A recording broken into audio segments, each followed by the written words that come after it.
লালমাটির দেশ পুরুলিয়া, যেখানে পাহাড়, ঝর্ণা, লেক একসাথে প্রকৃতির বুকে মিশে যায়।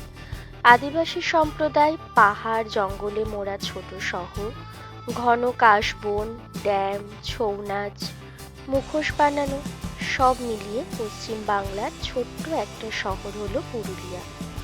ছোটনাগপুর মালভূমির বিস্তীর্ণ এলাকায় বিরাজমান অযোধ্যা সার্কিটের গল্পই আজকে তোমাদের সাথে করব। তার আগে প্রথমে জানাই আওয়ার আনটোল্ড স্টোরিজে তোমাদেরকে অনেক স্বাগত। আশা করি তোমরা ভালো আছো। ভোর 5টা বাজে তখন ঘড়িতে। আমাদের ক্যাবও এসে পৌঁছেছিল আমাদের কমপ্লেক্সের সামনে। এখন আমরা যাব হচ্ছে সোজা হাওড়া স্টেশন। দেখতেই পাচ্ছ ইডেন গার্ডেন্স, হাওড়া এগুলো ক্রস করে আমরা প্রথমে পৌঁছবো হচ্ছে জামশেদপুর। সেখান থেকে মা এবং বাপিকে নিয়ে তারপর বাই কার আমরা রওনা দেব অযোধ্যা পাহাড়ের দিকে। সেই মতো আমরা পৌঁছে গেছিলাম জামশেদপুর। আর এখন যেটা ক্রস করছি সেটা হচ্ছে জামশেদপুরের মেরিন ড্রাইভ। সেদিনের আকাশ ছিল অত্যন্ত সুন্দর, শরতের আকাশের মতো। ঘন নীল আকাশ আর মেঘগুলো ছিল সাদা তুলোর মতো। আমরা চারজনেই হঠাৎ করে এই প্ল্যানটা ট্রিপ করি। সেই জন্য আমরা চারজনেই বেশ এক্সাইটেড ছিলাম। হঠাৎ করে কিছু ঘটনা ঘটলে যেমন ভালো কিছু ঘটলে বিশেষ করে আনন্দ লাগে, তেমনি এই রকমই খুব সার্টেনভাবে তৈরি হওয়া এই প্ল্যানটা আমাদেরকে খুব আনন্দই দিয়েছিল। আমাদের চারজনের কাছেই এটা ছিল অযোধ্যা পাহাড়ের ফার্স্ট ট্রিপ। এর আগে আমি তো যাইনি এবং ওরাও কেউ কখনো যায়নি। কথা বলতে বলতে দেখতেই পাচ্ছ হাইওয়ের চারপাশে ঘন কাশফুলের বাগান জানান দিয়ে দিচ্ছে দুর্গা মা আসছে খুব তাড়াতাড়ি, শরৎকাল এসেই গেছে। আমরা বেশ অনেকক্ষণ গল্প করতে করতে প্রায় পৌঁছে গেছিলাম 2.5 ঘন্টা পর অযোধ্যা পাহাড়ে। জামশেদপুর থেকে অযোধ্যা পাহাড়ের ডিস্টেন্স হলো 90 কিলোমিটার। প্রায় 2.5 ঘন্টা সময় লেগেছিল বাই কার আমাদের। যেহেতু পাহাড়ি এলাকা ছিল তাই গাড়ি চালাতে বেশ কিছুটা সময়ও লেগেছিল। এখন আমরা যে এলাকাটা ক্রস করছি সেটা হলো চান্ডিল। আর দূরে যে পাহাড় দেখতে পাচ্ছ এটা হলো জামশেদপুরের দলমা পাহাড়। তোমাদের আগেও বারবার জামশেদপুরে ব্লগ আসলেই বলি এই জায়গাটা আমার অত্যন্ত প্রিয় একটা জায়গা। এর আগে তো কখনো পাহাড়ে মোড়া শহর দেখিনি, তাই জামশেদপুর আসলেই বারবার মনে হয় কি সুন্দর এখানে পাহাড়ে মোড়া একটা ছোট শহর জামশেদপুর। দেখো দলমা পাহাড়টা এখন একদম কাছ থেকে তোমরা দেখতে পাচ্ছ আমার মতো।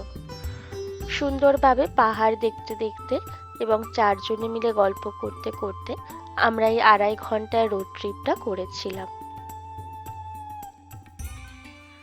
এবং সেদিন আকাশ যেহেতু পরিষ্কার ছিল আর জ্যাম সেরকম ছিল না হাইওয়েতে, তাই আমাদের গাড়িও বেশ ভালোই দ্রুত গতিতে এগিয়ে যাচ্ছিল আমাদের গন্তব্য অর্থাৎ অযোধ্যা পাহাড়ের দিকে। আর বারবার আমি যাওয়ার সময় আকাশের দিকে তাকাচ্ছিলাম, কি সুন্দর নীল আকাশ।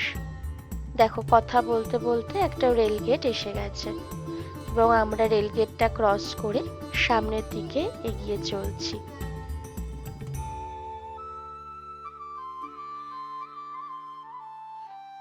এই জায়গাটা যেহেতু আন্ডার কনস্ট্রাকশন ছিল তাই রাস্তাটা একটু খারাপ ছিল, আদারওয়াইজ বাকি রাস্তা যেহেতু হাইওয়ে তাই সুন্দর স্মুথলি আমরা এগিয়ে চলছিলাম পুরুলিয়ার দিকে।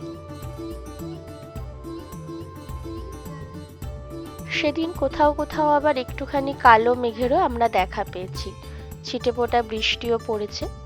বাট বর্ষার যে বৃষ্টি কয়েকদিন ধরে হচ্ছিল সেরকম বৃষ্টি আমরা পাইনি। কথা বলতে বলতে জামশেদপুর, চান্ডিল সব পেরিয়ে আমরা পৌঁছে গেছি পুরুলিয়া শহরের দিকে। এটা পুরুলিয়া শহরের ভেতর নয়, এটা হলো পুরুলিয়ার হাইওয়ে। এরপর আমরা পৌঁছে যাব অযোধ্যা পাহাড়ের দিকে। চলো এগোতে থাকি আমরা, আর তোমরাও দেখতে থাকো আমাদের এই রোড ট্রিপের গল্প।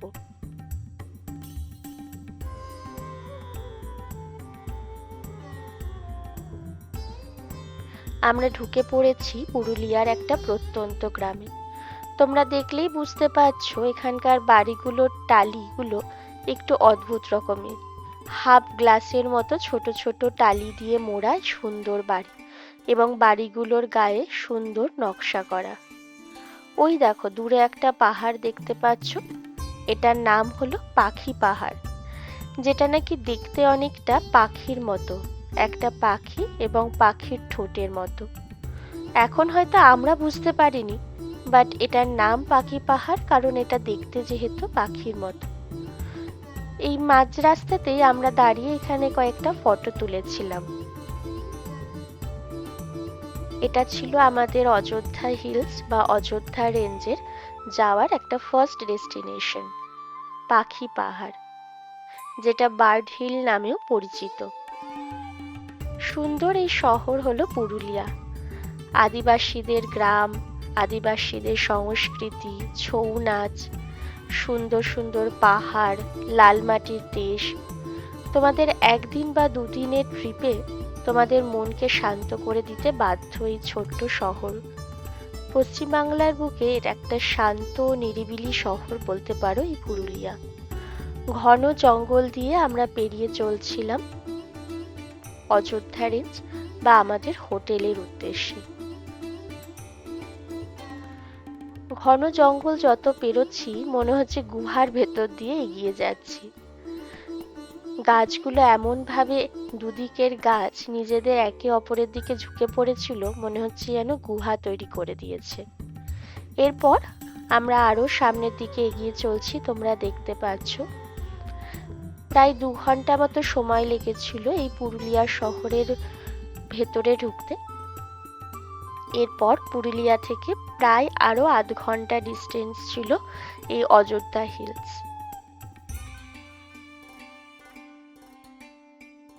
এরপর দেখতেই পাচ্ছ তোমরা দূরে ওই যে অযোধ্যা হিলস, এখানেই আমরা পাহাড়ের গা বেয়ে ওপরে উঠবো আরো আমাদের ডেস্টিনেশন দিকে। মাঝে এখানে আমরা একটুখানি দাঁড়িয়েছিলাম, যেহেতু ধ্রুব অনেকক্ষণ টানা গাড়ি চালাচ্ছিল ওই জন্য। দেন 10 মিনিট পর আমরা আবার যাত্রা শুরু করি। যত এগোচ্ছিলাম অযোধ্যা পাহাড় আরো সামনে থেকে যেন দেখতে পাচ্ছিলাম। আর আমরা চারজনেই খুব এক্সাইটেড ছিলাম আজকের এই রোড ট্রিপটা নিয়ে। আমাদের এই রোড ট্রিপটা মাত্র একদিনেরই ছিল, 1 রাত 2 দিন বলতে পারো। হঠাৎ করে যেহেতু প্ল্যান হয়েছিল, তাই আমরা বেশ আনন্দ করতে করতে এগিয়ে গেলাম। আর এই যে আমরা ডান দিকে দেখলাম, এইটা হলো অযোধ্যা সার্কিটে ঢোকার রাস্তা। আর সোজা চলে গেলে তোমরা চলে যাবে বাঘমুন্ডি পাহাড়। আমরা প্রায় পৌঁছে গেছি অযোধ্যা সার্কিটের ভেতরে। এরপর আমরা সোজা এগোতে থাকি। এই রাস্তায় তোমরা যতই দেখতে পাবে দুধারে ঘন জঙ্গল এবং দূরে পাহাড়। এবং ওয়েদারটাও সেদিন খুব ভালো ছিল, না গরম না বৃষ্টি, সুন্দর মনোরম হাওয়া দিচ্ছিল।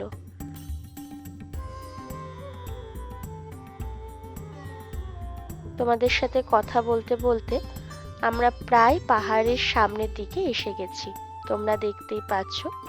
আর এই যে স্টার্ট হলো পাহাড়ি রাস্তা। এই পাহাড়ি রাস্তা দিয়েই আমরা এগিয়ে চলবো আমাদের ডেস্টিনেশন বা আমাদের হোটেলের দিকে, যেখানে আজকে আমরা স্টে করব।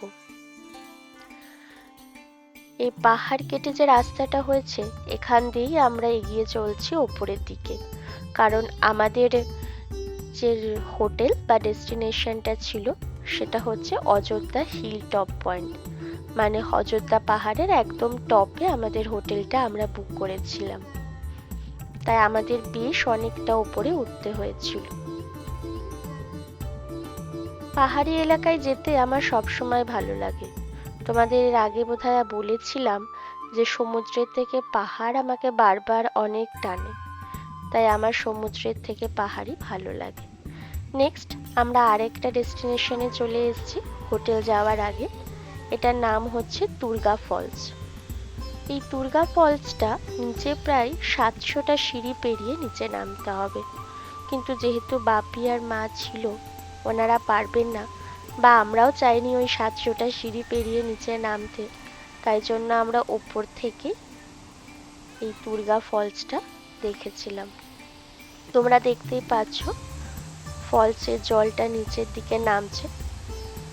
যেহেতু অনেকগুলো সিঁড়ি ছিল আর আমাদের শরীরও খুব একটা ভালো ছিল না, সেই জন্য আমরা দূর থেকেই দুর্গা ফলসটা দেখেছিলাম। আর এখানে বেশ লোকাল কিছু মানুষজন তাদের হাতের কাজের জিনিস বিক্রি করছিল। আর তোমরা নিশ্চয়ই দূর থেকে ঝর্ণার আওয়াজটা শুনতে পাচ্ছ। আমি, মা, বাপি আমরা দেখছিলাম লোকাল আদিবাসীরা যে তাদের হাতের কাজ নিয়ে বসেছিল সেগুলোই। দু একটা জিনিস কিনেছি ওদের থেকে, পরে সেগুলো তোমাদের দেখাবো। এরপর আমরা আমাদের নেক্সট ডেস্টিনেশনে পৌঁছে যাই, বামনি ফলসের উদ্দেশ্যে। এটাও দুর্গা ফলসের মতো আরেকটা ফলস এই পুরুলিয়াতে অযোধ্যা রেঞ্জের মধ্যে আছে। সুন্দর ঘন জঙ্গলে মোড়া এলাকা এবং কাঠের সেতু দিয়ে আমরা নেমে পড়েছিলাম নেক্সট ডেস্টিনেশন বামনি ফলস। আর এখানে মা বাপি দাঁড়িয়েছিল, আমরা নিজেদের মধ্যে কিছু ফটো তুলেছিলাম। দেখতেই পাচ্ছ বামনি ফলস থেকে জল এখানে নেমে আসছে। এরপর আমরা নেক্সট ডেস্টিনেশনের দিকে এগিয়ে যাই। যেহেতু হোটেলের রাস্তায় পরপর এই দুটো ফলস পড়েছিল, সেই জন্য আমরা সেদিনই রাস্তায় দাঁড়িয়ে দেখে নিয়েছিলাম। এরপর অযোধ্যা হিল পয়েন্ট এখানে স্টার্ট হয়ে যায়। পাহাড়ি এলাকা দিয়ে আমরা আরো উপরের দিকে উঠতে থাকি আমাদের হোটেলের দিকে, অর্থাৎ অযোধ্যা হিল পয়েন্টের টপ হিল পয়েন্টের দিকে। সুন্দর শরতের আকাশ, চারপাশে ঘন জঙ্গলে মোড়া সুন্দর রাস্তা দিয়ে যেতে যেতে প্রতিদিনের যে ক্লান্তি, প্রতিদিনের দৌড় ঝাঁপ, ইট কাঠ পাথরের বাইরে থেকেও যে এই জীবনটা উপভোগ করা যায় সেটা বারবার মনে হচ্ছিল। তাই টানা একঘেয়ে রুটিনের বাইরে মাঝে মাঝে এই ছোট ছোট ট্রিপগুলো আমার তো মনে হয় সবারই খুব দরকার। সে যে জায়গায় হোক না কেন, নিজেদের রুটিনের বাইরে বেরিয়ে কিছুটা সময় নিজেদের জন্য কাটানো খুব ইম্পর্টেন্ট। তাই এই ছোট ছোট ট্রিপগুলো, বিশেষ করে ফ্যামিলি ট্রিপগুলো, একে অপরের সাথে আরো ভালোবাসা বাড়িয়ে দেয় আমার মনে হয়। চলো, তোমাদের সাথে কথা বলতে বলতে আমরা অযোধ্যা হিল পয়েন্টের দিকে এগিয়ে যাচ্ছি। এই সবগুলোই যেগুলো দেখতে পাচ্ছ, এগুলো এক একটা ছোট্ট ছোট্ট গ্রাম। এই অযোধ্যা রেঞ্জের মধ্যেই একদম ছোট ছোট কয়েকটা গ্রাম আছে, যেখানে আদিবাসী সম্প্রদায়রা নিজেদের হাতের কাজে বাড়ি তৈরি করেছে, নিজেদের কাজ বিক্রি করে। ওই দেখো, প্রত্যেকটা বাড়ির গায়ে দেখতে পাচ্ছ কি সুন্দর নকশা করা। এদের প্রত্যেকটা বাড়ির গায়ে সুন্দর করে গোবর দিয়ে বা মাটি দিয়ে লেপে সুন্দর নকশা বা আলপনা করেছে। আর এদের মাটির টালিগুলো হাফ গ্লাসের মতো। যেমনই হোক এদের জীবনযাত্রা, কিন্তু এরা এদের বাড়িগুলোকে নিজেদের শিল্পের ছোঁয়া দিয়েছে, সেটা দেখলেই বোঝা যায়। চল, তোমাদের সাথে কথা বলতে বলতে আমরা পৌঁছে গেছি আমাদের রিসর্টে, আকাশ হিল পয়েন্ট রিসর্টে। সুন্দর একদম টপ পয়েন্টে এই রিসর্টটা আছে। আমরা ঢুকেও পড়েছি। আকাশ হিল পপ, এটা ছিল আমাদের আজকের ডেস্টিনেশন বা দুদিনের বলতে পারো। এরপর আমরা হোটেলের প্রবেশ করি। আর এই যে দুজন আদিবাসী দাঁড়িয়ে আছে, দুজন মেয়ে, ওরা আমাদেরকে স্বাগত জানাচ্ছিল। পাহাড়ের বুকে এই ছোট্ট রিসর্টটা অনেক সুন্দর ছিল। এরপর যা ম্যান্ডেটরি কাজকর্ম থাকে রিসেপশনে, সেগুলো করে আমরা হোটেলের রুমে পৌঁছে যাই। তোমাদেরকে এখানে হোটেল ট্যুরটা একটু দেখিয়ে দিই, অর্থাৎ রুম ট্যুরটা। দরজা দিয়ে ঢুকে এখানে একটা সাইডে, অর্থাৎ রাইট সাইডে একটা বাথরুম ছিল। নেক্সট এটা ছিল আমাদের রুম, এটাই আমি তোমাদের দেখাচ্ছি। মা বাপিরা পাশের রুমে ছিলেন। এরপর এখানে একটা ব্যালকনি আছে।